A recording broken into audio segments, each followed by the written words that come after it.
You know, radio works really well for the Bears, but we don't do a ton of it for a lot of our other shows and other things we have going on.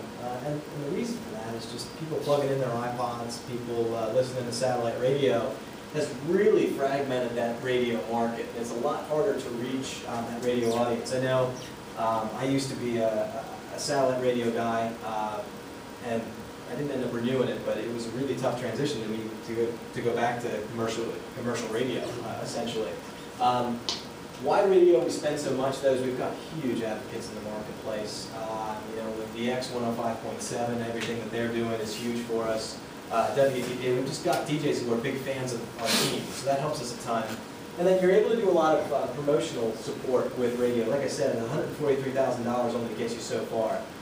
Radio, of those mediums, is the one that can help us the most with all the promotions and doing stuff during the week and giving us added value. Television, we spend about 31% of our budget there. If I remember correctly, it's about $40-some thousand. We do spend only on Comcast for our television buys. We don't do NBC, we don't do ABC. The reason for that is essentially we can hit our primary demographic through ESPN, through Versus, through you know, VH1. A lot of these male-based channels, you know, USA with Sci-Fi, we can really hit kind of the key demo for us. Newspaper, 7%.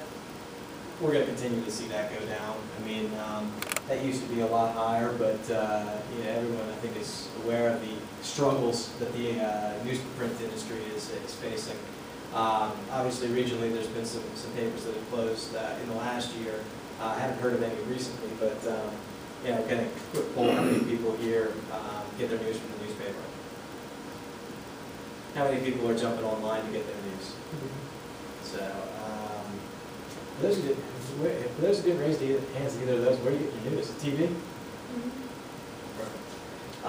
So newspaper, we do 7%.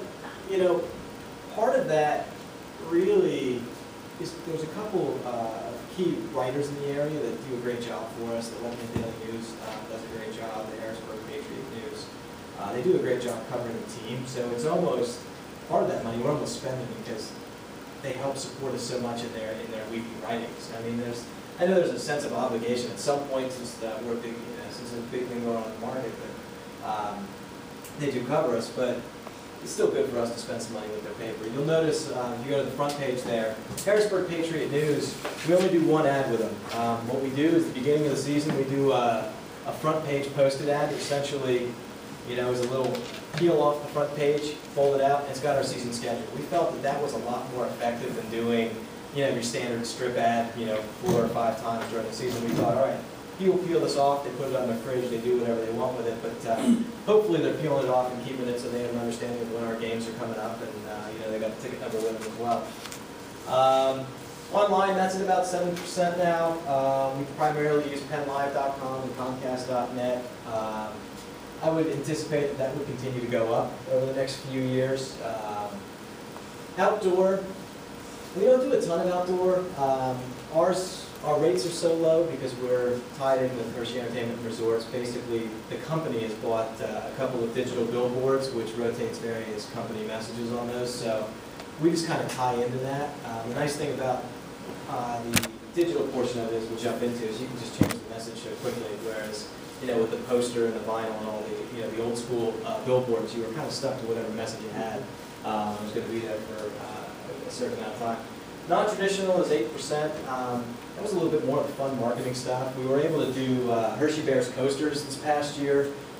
Essentially, we did, I think it ended up being 15,000 coasters that went to different restaurants and bars. You know, and basically just designed them to look exactly like a hockey puck, had our website information on it, and then had 11-time Calder Cup champions on it. So hopefully it was something that people took out of the restaurant with them and utilized that for to jump online. And just even if it's something that they're putting in kind of their Bears memorabilia case, that's fine with us too. Anything we can do to kind of build that brand loyalty was big for us. So that ate up quite a bit of that 8%. The other portion of it actually went to paying for our iPhone app. A company out of Harrisburg, And Culture, is the one who developed our Hershey Bears iPhone app. When it was all said and done, between cash and trade, we spent about $10,000 developing that iPhone app, so they're not inexpensive. And one thing I wish sports would have done, would have been helpful for us, is every other team who's developed iPhone apps pretty much has come out and made them free. So we were pretty much obligated to make ours free as well. I would have loved to charge 99 cents, and then you start to recoup some of those expenses. But with every other team out there, especially the Washington Capitals doing a free app, even though we're the minor league affiliate for them, our fans often compare us to the Capitals because they're checking the Caps website, or they're checking kind of what the Capitals are doing from an iPhone perspective. So we felt obligated to keep that at free. There's been a lot of bugs with it to start, so we're actually really happy that we made it free, because even though you get some complaints, when it's free, you don't get quite as many. So we've kind of been working through those pieces. Things I don't have on here are kind of the demographic information. We do cater primarily to adults 25 to 54. If you go to the first page, I believe that should be on there. Yeah, cable age 25, 54. And that's basically just kind of the primary demographic. You'll see some numbers written in the cable and then written in radio as well. Essentially, what both cable and radio are able to do for us is not only break out the ratings that a certain show is getting, but they're able to break those ratings out within a certain demographic. So they can break it down and say, all right, well, for this show, within the 25 to 54 demographic, you were getting this rating. So that's more important to me than the rating overall. I'd rather know that we're reaching our target market than that we're reaching, that we're reaching people that are outside of our target. So what they do is they break that down, and then they'll break that down into gross rating points. So a total amount of rating points that we're going to get on our buy, and they'll list those. And then you'll see on the back page there's GRPs and some other things there. That's what those abbreviations will stand for, is gross rating points for both radio and television. And since they're able to fragment that out for us, that's very helpful information to us. Kind of know, all right, that's a way for us to measure how many people we're reaching over that allotment of time. Do you do your own buying, production, and creating, or do you have an agency? We have an agency. We have Mayo Sites Media out of Philadelphia.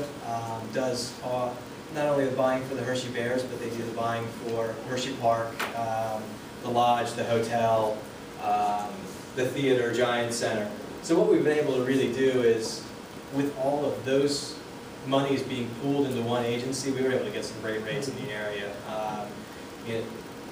Our buy alone would have been nice, but I mean, you talk about Hershey Park, who's spending $5 million with the agency, and they're spending a couple million here, in the greater Harrisburg area. That obviously helps us a ton when we go to negotiate TV buys and when we go to negotiate our print rates. So that is really helpful for us. And then we've got an in-house creative team who pulls together all of our creative. We give them direction and we kind of tell them, all right, well, here's what we're looking to do this coming year, and then they come back to us with ideas, and we kind of move along from there. So we are different in the respect that we use an outside agency for the buying, but our actual creative is in-house. A lot of times when you find agencies, they're pretty much full service. Usually an agency will do your buying and your creative, but at least it gives us a little bit more creative control. It seems like creative is so expensive. Yeah, it is. More expensive than the actual buy. And the difficulty with creative as opposed to a standard buy. A standard buy, you can pretty much tell the agency, here's exactly what I want to buy, and you can go from there. Whereas the creative, you can give them a direction, and when you get it back, it may not be anything close to what you want. And then you kind of go back and you get another round, and it's still not there, and you can go back and forth. Well, I mean, with an agency, you get billed for all those hours. So, that end of it is nice that we're able to do that piece of it in-house. Our primary markets that we're drawing from: Harrisburg, Lancaster, York, Lebanon. So it's called the Hilly Market. And Harrisburg was about 60% of our base from last year, our ticket buying base.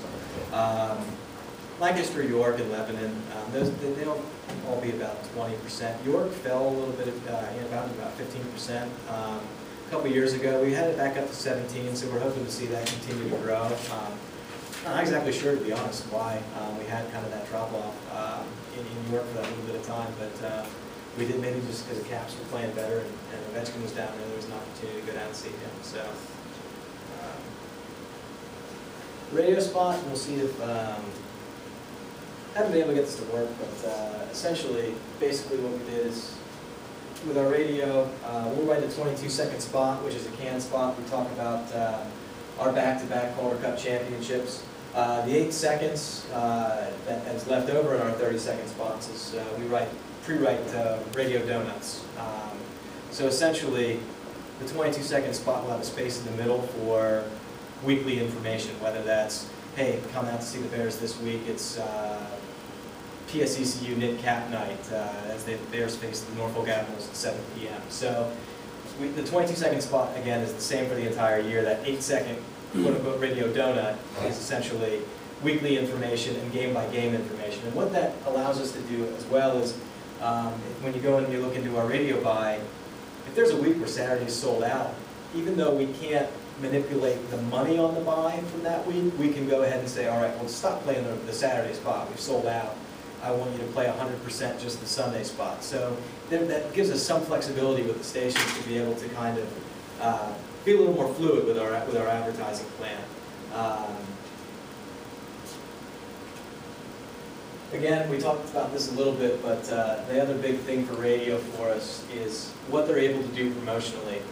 In addition to the money that we spent, which I think is $63,000, of promotional value alone as far as week-long promotions and other things, we got $312,000 in value, over 2,600 live mentions, and about 700 recorded mentions. So again, this is why radio is so big for us for the Hershey Bears. Not only do we have the advocates and market DJs that like the team, but we've got just promotional value that TV can't bring you. They just don't have the opportunity to go on a week-by-week basis and say, all right, well, here's we're going to throw another promotion here. They're pretty locked into how their breaks line up, and they can't do as many fluid promotions as radio can. So for the Bears particularly, it works great for us to use radio.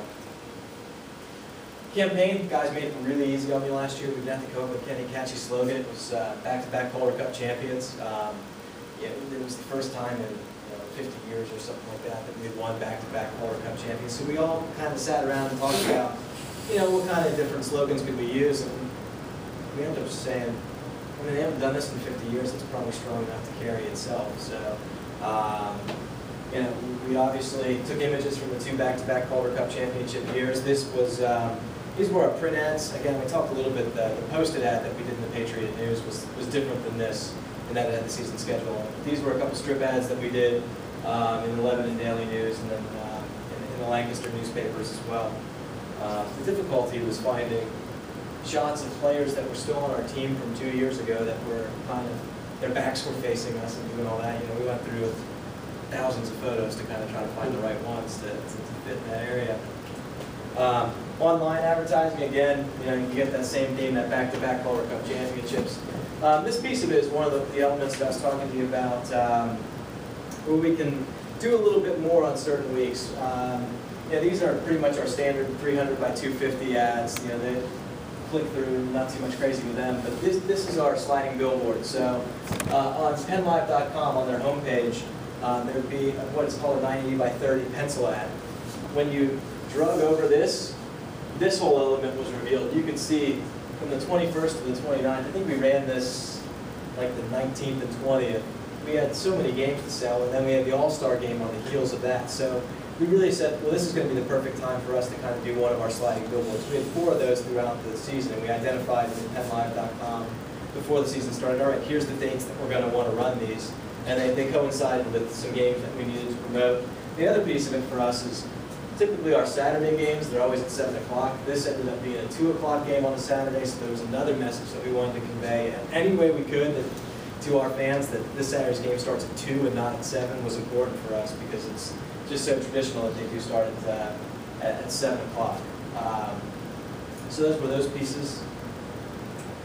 Outdoor billboards, again, the creative looks pretty much exactly the same to be online as the print ads.